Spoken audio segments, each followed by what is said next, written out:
only rain falling here at Port Melbourne. It's time to catch up with one of the legends of the game. In fact, it's time to catch up with two of the legends of the game as we welcome Phil Cleary.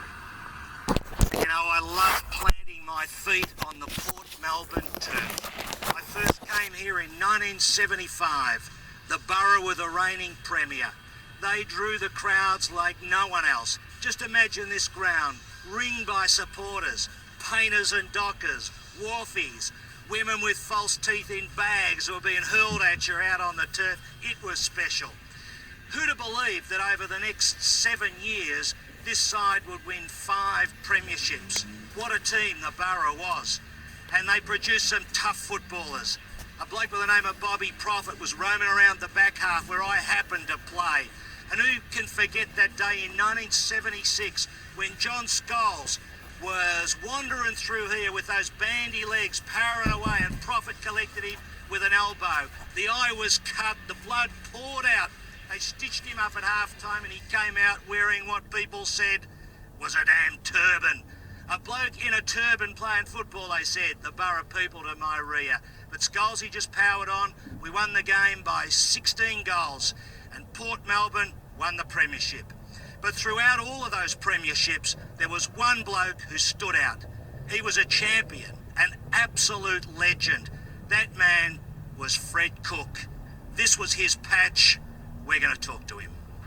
Fred Cook, the greatest VFA player I ever saw. And here am I talking to you in the Port Grandstand. Great to see you. Yeah, I'm an air sickness bag there. Thank you. No, it's great to be. I haven't been back in this ground for many years. I really haven't, Phil. And it's still get butterflies in the tummy. Just have a look at the beautiful ground that it is at the moment. I'm sure you do, Fred, but before you got to Port, you were at the Doggies. You played more than 30 games before you were 21 years of age. Why did a player with your talent leave league football? Short stories. The management at Footscray didn't have the capacity to handle 18 and 19-year-olds like they do today. And I had a silly dispute out of going to Charlie Sutton, who was a premiership captain and coach. I went to his home to have a drink on a Sunday with my wife and kids, and I got dropped to the seconds because of it.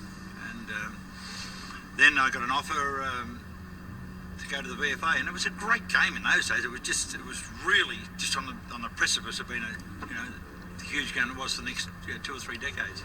So you went to Yarraville. Your money was paid for by a publican and a barber. Tell us about that. In 1968, I played every league game for Footscray. I played in 2 games at the South Melbourne Oval and won a night premiership. And on pay night, I got $875 for the year. Arguably, Ted Whitten, captain coach, best footballer in the land, of course, head coach, he got $1,300. And I went to Yarraville, and they offered me $4,000 cash, which was a huge amount. And I said, I really need a house for my wife and kids. I'm in a flat. And he said, well, go and buy a house and send me the bill. And there was all a handshake. It was just a handshake. Well, then the door opened to another stunning career at Port Melbourne.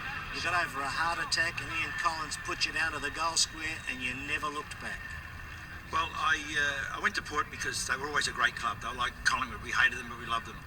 And Norm Goss knocked on my flat door one night and offered me some phenomenal amount of money, like about $90, I think. I didn't get much more 20 years later, but I just had something, I just had a feel for the man. He was sitting in his stand, the Norm Goss stand there, and I wanted to be part of success, and I think every footballer does. It's all right to say, we'll stay and languish in the bottom sides and all that, but everyone wants to play in a premiership, and it's nice to, I think it's a bit coy when players say, I'd swap a Brownlow for a premiership, but I can see where that comes from. It's something you can share with somebody else. The premierships just rolled on. 1974 was special.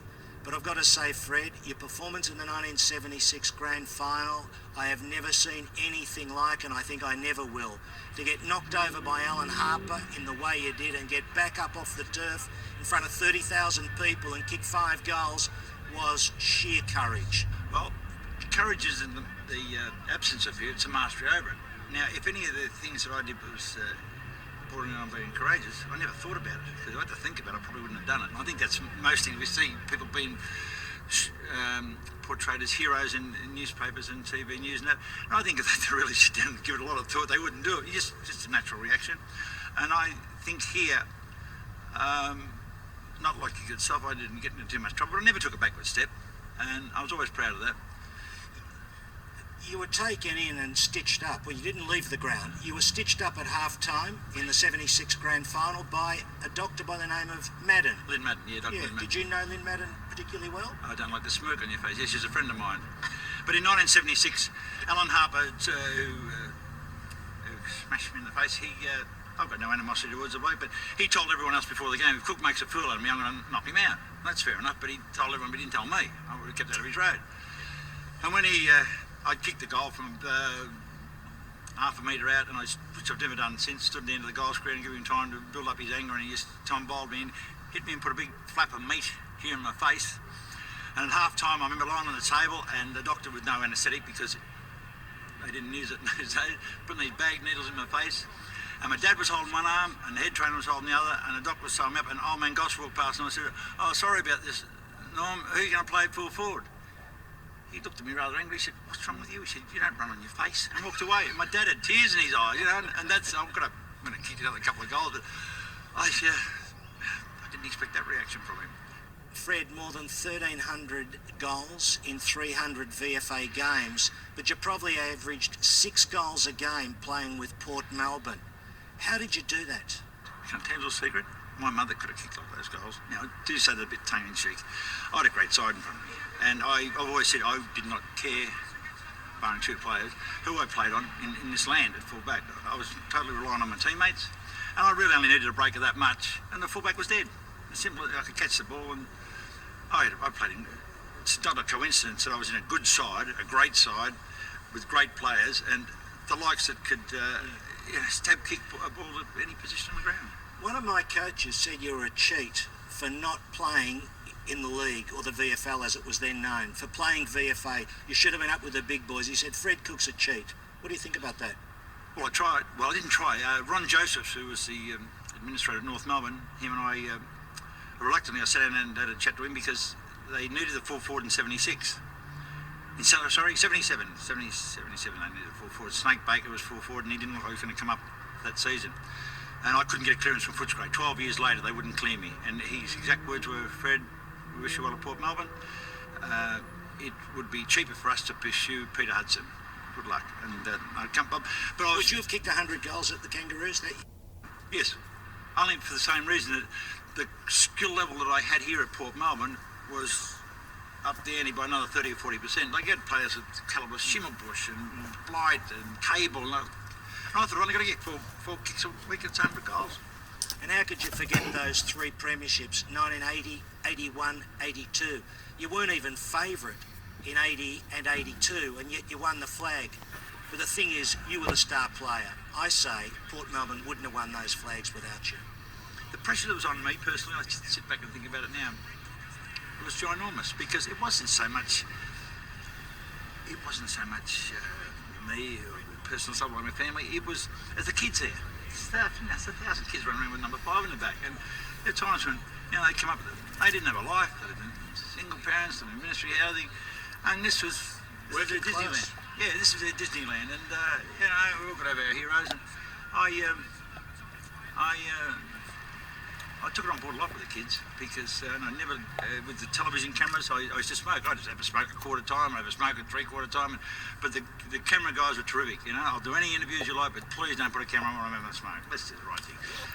But the kids, and I knew that I was setting an example for the kids in those days, and I wouldn't put up with them swearing and being disrespectful. And there you were on top of the world. 6 premierships, hundreds and hundreds of goals, your own pub in Port Melbourne. Everyone loved you. Everyone thought you were special. And you descended into amphetamines. Why? Well, because I didn't like it. Of course, let's get the drug issue over and done with. People are never really honest with themselves. It's like going to an AA meeting. And they never go up and say, "I love alcohol, I'd love to get drunk now, but I don't want the consequences." And I love amphetamines. I used to love the feeling of being high-spirited and doing all the reckless things. It was terrific. But nowadays, I don't want the consequences. In 1985, you left Port Melbourne and you went to Moorabbin. Were you on drugs when you were playing at Moorabbin? Yes. Did it enhance your performance? No, I'll tell you why. Because the extra burst of energy you get is offset by trying to attempt 100 little jobs. Like if you're in the kitchen, you'd be washing the knives, you'd be changing the lining on the bottom of the drawers, and you never complete one task. And your head's just like a mix master going around. No, I wouldn't advise it now. Well, you've been through it, Fred. What is Ben Cousins experiencing at the present time? Oh, just his low self-esteem, his fall from grace. Suddenly he's hero worship, well, he still is, but he's got this problem now. And the last place I'd be going is a $17,000 a day rehab. You know, I'd be sitting in a fair income rehab where, you know, you're sitting there eating chopped carrots and no television and sitting down, and just getting your life back on. It's no good. You can't rehab being pampered. It's not on. It might be for the first week, but you've got to get back to reality. Is the Fred Cook that I loved and everyone loved in the 70s and early 80s back to normal? Oh, as normal as it can be, yeah. Yeah, I'm not bulletproof, and I want to hang around a lot longer. I've got, you know, some lovely children that's just so pure at the moment. I want it to stay that way. But they know all about me. That's the beauty. They know all my bad habits, my kids, and they still love me anyway. I'm not a bad bloke, really. I know you're not. Right, let's put the bad times behind us. Let's go back to those glorious VFA days when you truly were a legend. Was there one game that really stands out? The 1980 grand final, because your side, Coburg, should have won it. And we come back from the dead, and I still sit back now and, you know, I can watch that game again and still don't know, think we might get beaten, you know. It was just that, and from our point of view, and I'm Yes. sorry that you happen to be on the opposite side, but the way they lifted and come back from the dead and overcome all adversity and against a very good side, may I add. And I think if the game had been played at another time, I think the result would have been different. I really do. Fred Cook, I've always loved you, and I wish you a long and happy life. Your dad's nearly 84, Fred Senior, and he's still alive, so we should see a lot more of you. Thanks, Phil. Thank you so much. Very candid conversation between Phil Cleary and one of the VFA legends in Fred Cook. Port Melbourne, it's time to catch up with one of the legends of the game. In fact, it's time to catch up with two of the legends of the game as we welcome Phil Cleary.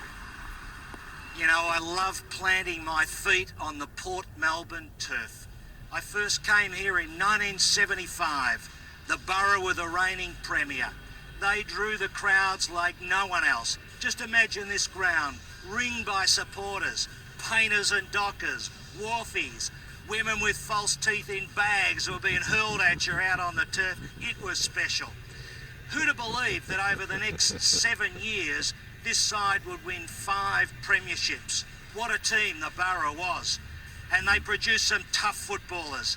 A bloke by the name of Bobby Prophet was roaming around the back half where I happened to play.